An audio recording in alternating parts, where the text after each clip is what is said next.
за дипломатијата со Никовски.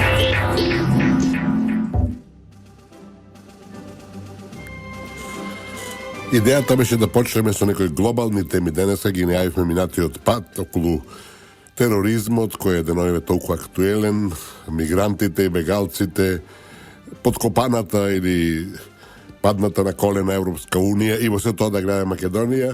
Меѓутоа, наша политичка сцена која е максимално актуелна сите овие последни месеци, веќе година и нешто, не поремети во таа намера и не можеме да почнеме денеска, а да не коментираме изјавата на специјалната јавна обвинителка дека и председател на државата, и собранието, и Врховниот суд биле нелегитимни. Запрепастувачки, скоро за неверување. Некои замераат на специјалната јавна обвинителка дека не знаат да скрои проста реченица.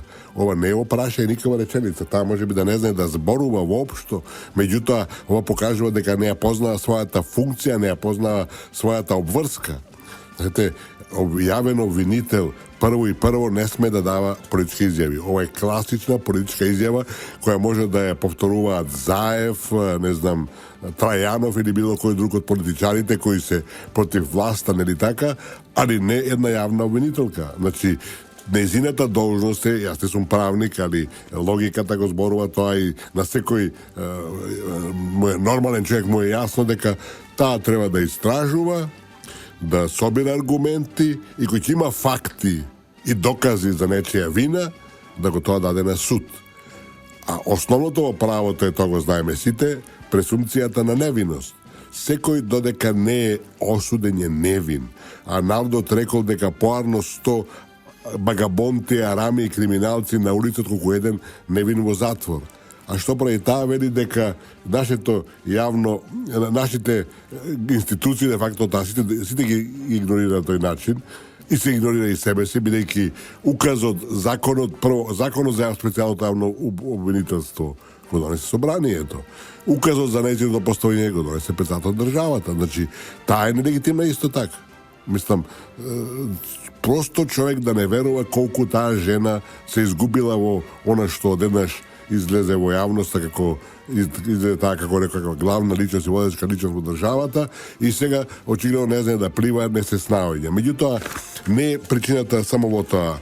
Мислам дека причината е во фактот што таа е алатка на странските сили во држава, на странските амбасадори, представници и слично, и тие очигледно не го испрале умот и таа мисли дека сега таа стана политички фактор, дека таа се главна во земјата и таа се може да прави што сака. Сите обвинувања дека таа е пион, не знам, алатка на Заев се смешни. А Заев нема ни партијата негова, нема ни капацитет, ни можност да ја контролира специјалната јавна обвинителка, туку напротив. Тој, бидејќи целта на мигрантниот фактор е да ја руши оваа влада со сите можни сили, нели така, затоа што не попушта по главното прашање, тоа името на државата и раздебитувањето на народот, решиле да ја рушат по секоја цена и сега не ја даваат поттик, ја стимулираат дека таа сега треба да разруши све и дека треба и државата и жената очигледно с такви се капацитет се изгубила. Мислам дека оваа изјава има до крај отворено дилемата дека таа не може да врши функција, дека треба да се бара друго решение, меѓутоа очигледно во дадената ситуација тоа не е возможно. Мислам дека крајно е време и тие нејзини странски ментори кои ја поддржуваат и сскаат, што би рекле во ресен, во една погрешна насока, да и стават до знаење дека да се гледа својата работа, бидејќи со овие изјави таа се деквалификува самата себе, дека е способна и спремна и во можност да врши функција, одговорна функција која таа ја доби во државата. Сме рекле повеќе пат да го повториме. Специјално јавно обвинителство ни е потребно. Во државата има доста криминал, каде нема, има доста корупција.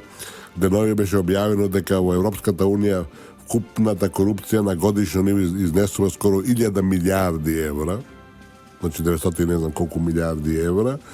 Така да не е тоа ништо посебно кај нас, само нас не интересира за кај другите.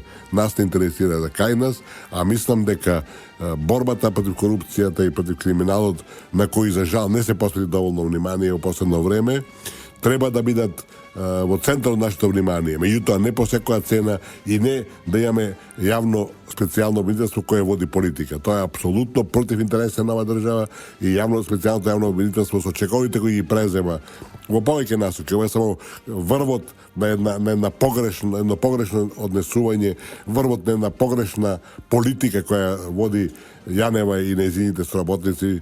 Веројатно ти е помалку таа експонирана во случајов, во една погрешна насока, значи не треба целата работа и на штета на државата. Прокоментиравме кратко за нашиве бели и непогоди, надвор идејата што беше начелна, и сега да се бидеме се вратиме малце пошироко на тероризмот, да се вратиме на мигрантите, бегалците, на Европската унија која е на колена и да видиме во тие рамки каде се наоѓа Македонија и што и како треба да се превзема. Гледаме дека деновиве еден светски центар, Брисел, кој е и центар на Европската унија и на НАТО, е денеска или вчера и завчера мртов град, нема ништо, све е затворено, нема градски сообраќај и сите живеат во некој страв. Веќе може слободно се каже дека Европа е на некој начин во војна. И таа војна ќе трае. И ова, значи, тероризмот не може се одвои и од бегалската криза, и од мигрантите, иако мислам дека причините кои се најчесто спомнуваат зошто се случува тоа, дека се тоа војните во Сирија, претходно во Ирак, во Афганистан, имавме исто така во Либија која го рушија Гадафи, го имаме Јемен и слично. Тоа е точно. Можеме да кажеме дека тие настани беа некаква критична маса која повлече бегалци да трнат на кај Европа. Меѓутоа, тоа не е основна причина. Основната причина е нешто многу посуштинско и подлабоко, иако можеме да констатираме дека до денеска значи, мигранти ова библиска преселба на народите која мислам најточно може да се нарече и која ни се случува и тука и во нашава земја, се обидуваат да објаснат на разни начини, меѓутоа никој не утврди, не докажа, не покажа кој стои за тоа. Дека тука има нешто организирано, некој што тоа го мотивира, го стимулира, па ако сакате финансира, мисля че дека е неспорно. И има тука разни шпекулации, разни комбинаторики што и како и кој стои за сето тоа. Мнозина неретко ја обвинуваат Америка дека е таа заинтересирана за некаква исламизација на Европа. Мислам, тоа е обична глупост, бидејќи Америка во своите глобалистички природи, во својата доминација со светот, најсериозен партнер и поддржувач и е Европа. Краткорочен противник, ако сакате, или предизвик, поточно може би речено, на Америка е Русија, бидејќи ги има сите елементи на светска суперсила, осим што тој статус го загуби по распад на Светскиот сојуз и како таква ја загрижува Америка. Тамо постои еден антирусизам длабоко вграден од страна на сите интелектуални носители на анализи, обработка на мигрантната политичка сцена, обработка на мигрантната политичка сцена, на мигрантните односи. Тоа е еден од темелите на таквата политика, на таквиот однос е Бжежински, кој цела кариера направи на една антируска анализа и антируска кариера, значи се заедно. Меѓутоа, велам, кога зборуваме за и значи краткорочен противник или предизвик за Америка се е Русија, долгорочен е Кина. Кина тек доаѓа, Кина веќе има многу елементи на светска суперсила, осим воениот, кој недостасува, и таа е сепак подолгорочна, бидејќи со економскиот развој кој го направи Кина, таа се поставува како најголем предизвик и најголема опасност за Америка, меѓутоа таа се уште не е дојдена на дневен ред се заедно, иако тие меѓусебни конфликти почнаа преку островите кои ги гради Кина вештачките острови во Јужното Кинеско море, па американците провоцираат за своите бродови и слично. Меѓутоа, велам, Европа останува, значи, нивни главни партнер, нивна главна потпора во тие светски да речеме предимензионирања, односно прегрупирања, така да Украина само беше првиот исчекор во таа поширока меѓународна конфронтација и враќање на стојата војна, ќе следат уште многу такви чекори. Од друга страна, нема никаков доказ кој стои навистина за оваа преселба на народите, кој го стимулира, веројатно и финансира некаков начин тоа движење кое е свртено кон Европа. Некои го исполнуваат и масоните дека нешто има ненаправено таа насока, меѓутоа тоа се смешни работи, без никаква основа, масоните немаат таква структура. Тие споменуваше објави некои документи го поддржуваат тоа движење према Европа од нивни причини кои не се доволно јасни. Меѓутоа тие да бидат носители и да не зборуваме дори финансери на тако нешто, тоа е невозможно. Велам, немаат ни структура, ни капацитети, ни возможност за такво нешто. Дали се тоа арапските земји, богати земји, тоа е можно, меѓутоа велам, да сега нема никакви докази. Ова подсетува мала дигресија да направиме на почетокот на учека на Косово. Никој не знаеше, никој не кажуваше што се случува така таму, кој ја финансира, наоружува, кој ја тренира учека. На крај се види дека тоа бе американците и британците, преку своите тајни служби.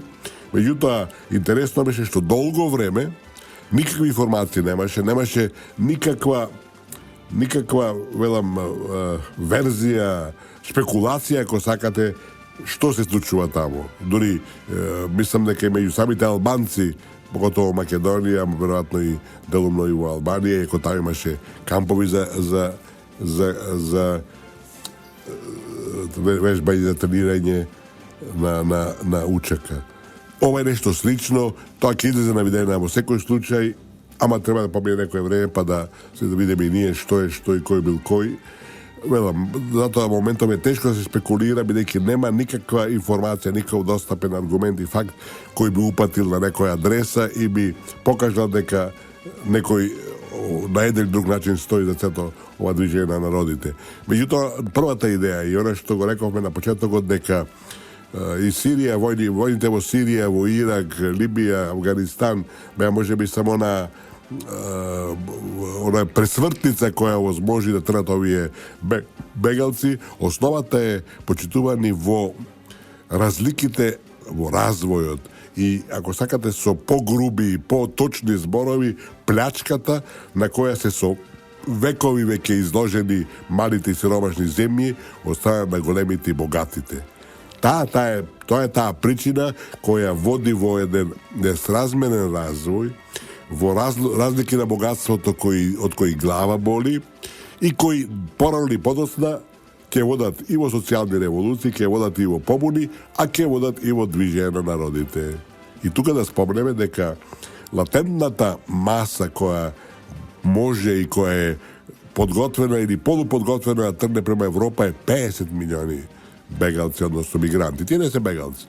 95% од нив и сите што доаѓа кај нас и врвеа кај нас, иако доаѓаат од Сирија, тие беа во основата мигранти, а не бегалци.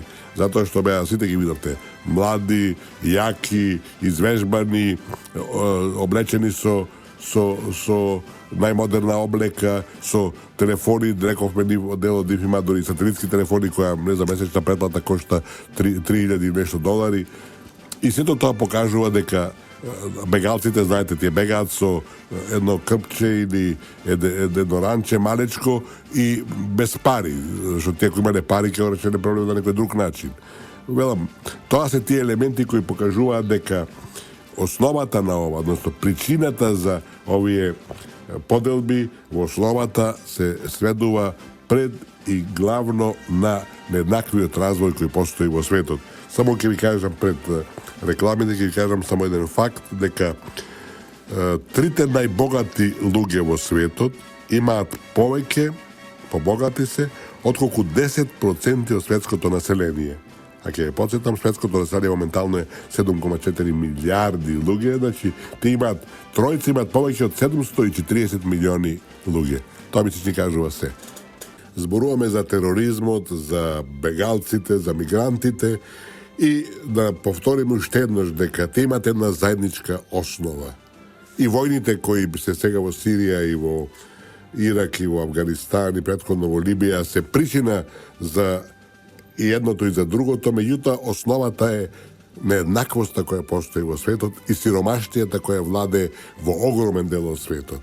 Знаете, сиромавиот човек е подготвен на све и да умијат мозоци и да го прифати джихадот и да оди да се саможртвува и се. Оној што има нешто, тој веќе поинаку размислува. Знае дека нешто ќе загуби и веќе има друга филозофија и друга психологија.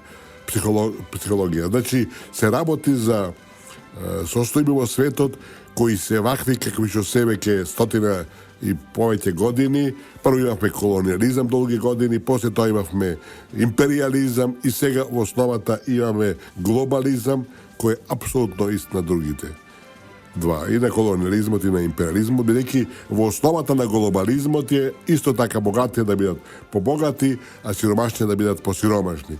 Зошто инаку во тој глобализам од малите и сиромашни земји се одземаат прво и се купуваат или така на еден фин елегантен начин телекомите, банките, се откупуваат осигурителните компании и некаде рудниците кај што се по доходовни, а на тие земји им се остава текстилната индустрија, преработувачката индустрија, кои се ниско доходовни. Значи се земат оние златни кокошки кои го носат грото на профитите во светот, а им се остава на нив она што е ситно, мало, за да преживуваат. Знаете, долго време се има малку подедени разлики, подобрување. Долго време беше забрането од страна на светските економски институции во интерес на богатите земји било какво стимулирање на земјоделието во малите и сиромашни држави. Затоа што тоа не смеше да им конкурира на богатите. А истовремено во индустријата се правеа разноразни стимулации се доделува, затоа што пак тоа е доминантен производ на богатите.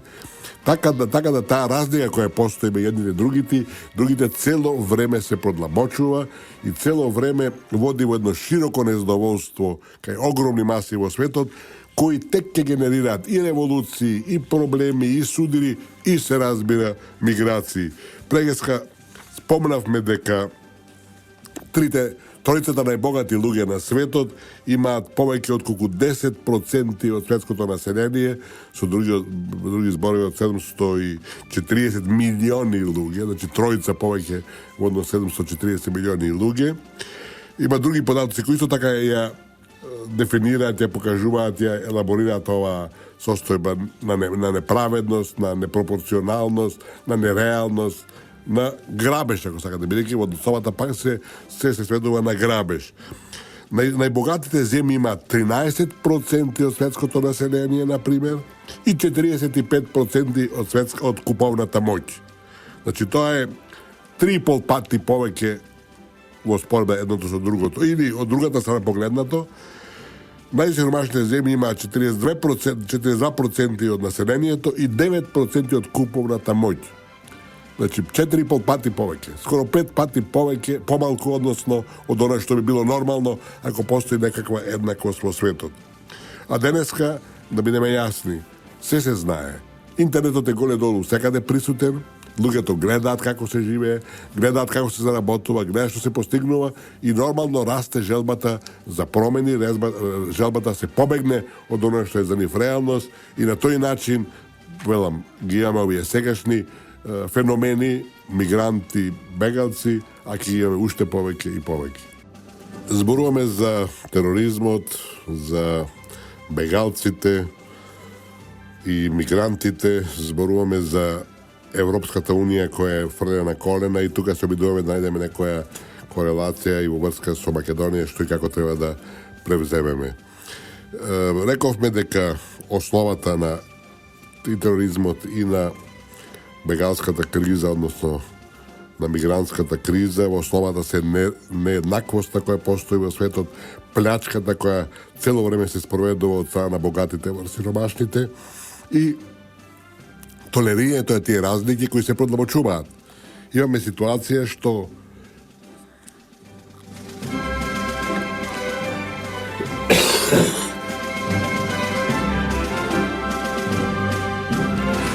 кога светот реши во рамките на Обединетите нации да се одвојува по 0,7% од вкупниот општествен производ на секоја земја во интерес на земјите во развој. И тоа никош не се спроведе. Некои земји тоа го прават, тоа се обично скандинавските земји, меѓутоа Америка, например, најразвиената земја го прави со 0,17%, што е колку 5 пати помалку од тоа што треба. И сето тоа не се спроведува и реализира начин кој ќе промени тие состојби. Така да тие состојби ќе бидат, како што реков, да повториме, предизвик за сите нас и мислам дека последиците ќе бидат несогледливи. Оваа криза и тероризмот и бегалците и мигрантите покажа дека Европската унија нема капацитет да се справи со вакви ситуации. Пред некој ден слушав Пендаровски на телевизија кој вели Европа има заедничка надворешна и безбедносна политика. Тоа не е точно. Европа нема, нити некојаш ќе има заедничка европска и безбедносна политика, иако се прават обиди во некои сегменти се договорат за нешто и тука може да се навлезе, например, договорот за санкции врз Русија, што е негативен во основата и наметнат од страна на американците. Значи, можеме да резимираме дека надворешната и безбедносната заедничка европска политика функционира само во услови кога е тоа интерес на американците и кога тие ќе го постават тоа како нешто недискутабилно. Во се друго тоа не поминува. Дури и во едно Косово, кој 5 земји на Европската унија не го признаа, иако и тука беше притисокот на Америка силен, меѓутоа се работи за национални и државни интереси кои тоа не го дозволуваат.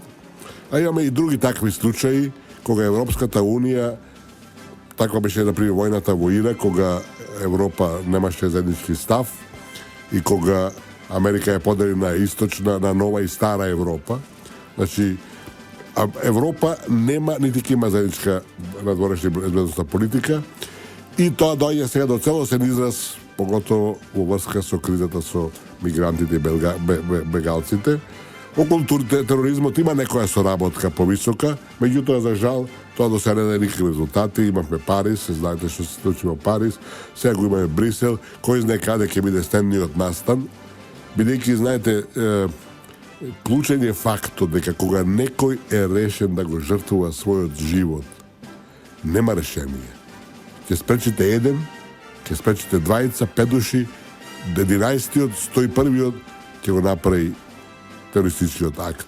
Така да борбата мора да биде на долгорочна и краткорочна основа. Краткорочна основа е, значи, против тероризмот и против бегалците. На краткорочна основа треба да се направи се што помогу да завршат војните во Сирија, во Афганистан, во Ирак, во Јемен, да не се прават, да се што помозу стабилизира Украина, а не да стужа речи интереси преку океанот, да во Либија се направат напори да државата почне да функционира. Тоа е онај краткорочен, значи, проект кој може уште денеска што биде да започне, бидејќи велам, идејата на светот ќе биде катастрофална ако не се работи малце по-содржајно и по-систематски на тој план. И вториот долгорочен план, односно задаток, односно проект, е да се почне на намалување, макар постепено и символично на почетокот, на разликата во богатството меѓу богатите и сиромашните. Да престане плячката која е класична,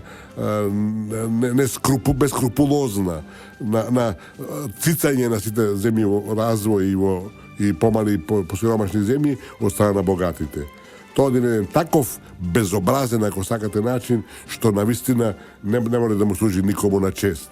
Меѓутоа, да се тоа постигне, тоа е тешко, али мора да се почне. Првиот чекор секојаш најтежок, меѓутоа од него мора да се почне. Не заборавајте дека Обединетите нации имаат улога пред се во таа насока, да барат решение, те некои решенија најдоа кои не се спроведуваат. Рековме на одвојувањето од 0,7% од GDP-то за ова намера. Меѓутоа, ако не се трне во таа насока, ако корпорациите продолжат, телекомите, банките продолжат да ги плячкат, да ги цицаат земјите во развој, тогаш ќе имаме нормално и миграција, мигранти и бегалци, ќе продолжат и војните, бидејќи ќе почнат револуции, незадоволство од едните кон другите и сето тоа ќе води во една нестабилност трајна и долгорочна. Ние сме рекли да повториме, нова светска војна нема да има, бидејќи тоа не е интерес пак на големите и силните, меѓутоа војните ќе продолжат пред се во Азија, сега се на Блискиот Исток, ќе се движат и понатака во разни правци, меѓутоа, велам, решение за овие клучни глобални проблеми е градење на една издржлива, долгорочна политика за надминување на тие диспропорции кои владеат во развојот во светот. Не може еден мал број на држави да ги уживаат сите погодности, а еден огромен на држави да немаат ништо или многу малку.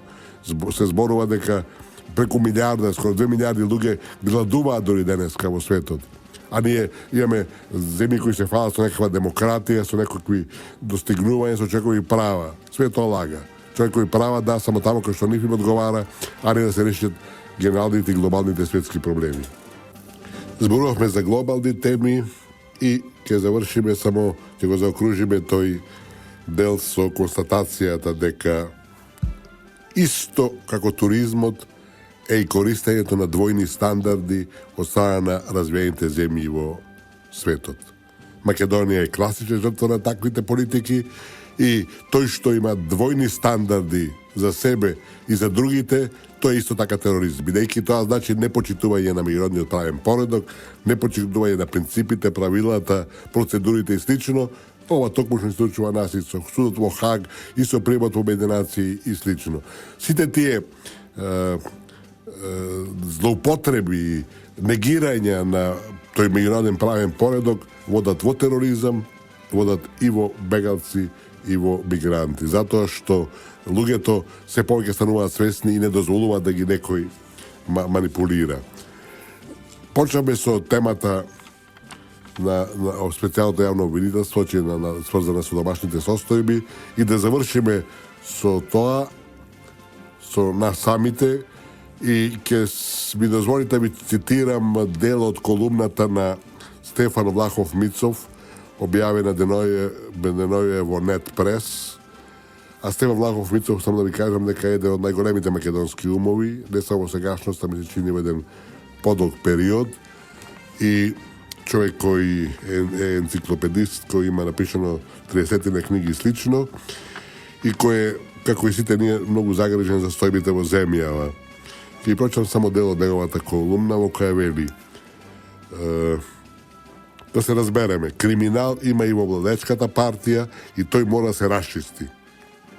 Само што расчистувањето не може да биде со странски пари, служби, инструктори, медиуми, амбасадори. Денес ние мора да ја зачуваме Македонија како држава, македонскиот народ, името, идентитетот. Тоа значи да не го мешаме криминалот со државата. Највисокото место во нашиот вредносен систем мора да го има државата. Гревот на лидерите на опозицијата не е толку дека се криминалци, туку дека ја рушат македонска држава со помош на странци. Ние мора прво да расчистиме со антимакедонските сили, а потоа да ги гониме криминалците. Мора се подлече црвена линија меѓу вистинскиот и лажниот патриотизам и да се расчисти со лажниот. Мислам дека ова што кажа и што го напиша Стефан Влахов Мицов е апсолутно точно.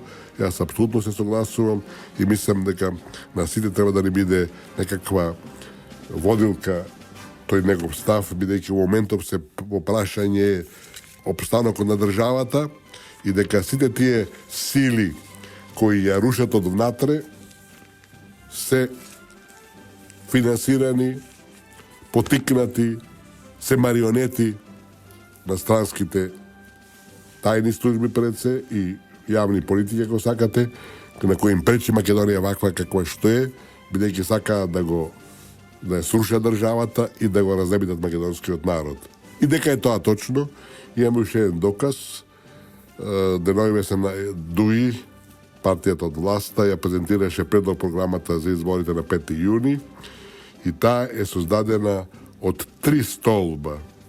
Првиот столб е државата, поточно консензуална демократија. Видите, консензуална демократија значи нереална демократија, бидејќи демократијата е мнозинство и малцинство. И ова да се разбереме, не е измислица на други. Ова е само рефлексија и последица на Охридскиот рамковен договор, во кој сите станавме етнички заедници, значи нема малцинство и мнозинство, основниот демократски принцип, и сега консензуалната демократија води апсолутно федерација на државата и со други зборови тоа е првиот сериозен исчекор во незиното раздебитување, односно незината поделба. Разликата меѓу федеративна Македонија и унитарна Македонија е во правото на некој незин дел да се отцепи. Консензуалниот систем води само во таа насока, а тој е широко поддржан од странските фактори и мислам дека сите овие настани кои ги живееме последниве година и пол се токму дел од тоа исто сценарио, чија цел е да се раздебити државата, да се уништи македонскиот народ, да се избрише од светската листа на народи и после тоа кој ќе веќе нема македонски народ, ова држава станува непотребна. Таквите намери и сценарија немаат шанси на успех, меѓутоа сепак потсетуваат на проблемите со кои се очуваме и на предизвиците кои ни се на маса секојдневно, а ние место да се соочиме со нив, ние ќе се изедеме меѓу себе и ќе некој од нив од нас ќе бидат марионети на странските интереси и ќе ни подметнуваат прислушувања, специјални обвинители кои водат политика и слично. Дај посетиме уште еднаш, почитувани, дека сите, секогаш кога е тоа возможно, треба да купуваме македонски производи. Само така ја поддржуваме сопствената држава, само така го поддржуваме сопственото семејство и само така се градиме иднината. Секој купен производ кој доаѓа од странство значи дека тие пари наши отише надвор да стимулира туги развој на сметка на нашиот. И обратно, се што извеземе ние, тоа значи дека некој од надвор ни го помага нашиот развој. Со други зборови треба да купуваме што повеќе домашни производи, секаде кај што тоа е објективно и разбирливо, ако некаде нашите производи се навистина неквалитетни, не треба да ги купуваме, меѓутоа уверен сум и тврдам дека во 90%, ако не 95%, нашите производи се рамни или многу блиски до квалитетот на увезените. Затоа да бидеме политичари и да при секој купување што е политика, да се разбереме, се решаваме за нашиот производ и за поддршка на сопствената држава. Денешната умност е нешто познато, меѓутоа да ја повториме, бидејќи може да биде корисна. Не им го прави на другите тоа што не сакаш да го прават тебе. Значи, тоа е една, би рекол, од заповедите Божји, која покажува дека ако така размислуваме, многу подобри ќе бидеме, многу помалку зло ќе несуваме на другите и ќе водиме сметка и за другите. Тоа значи дека толеранцијата и почитувањето на разликите е во интерес сите нас и дека тоа само може да не води напред и да создава една клима на заедништво, на соживот и на градење на иднина. Благодарам за вашето внимание. Ова беше емисијата за дипломатијата со Никопски. Здравје Боже, се слушаме следниот четврток. Трговско радиодифузно друштво Радио Слободна Македонија. Уредник и водител на емисијата Ристо Никопски. Датум на продукција 24 март 2016 година. За дипломатијата со Никовски.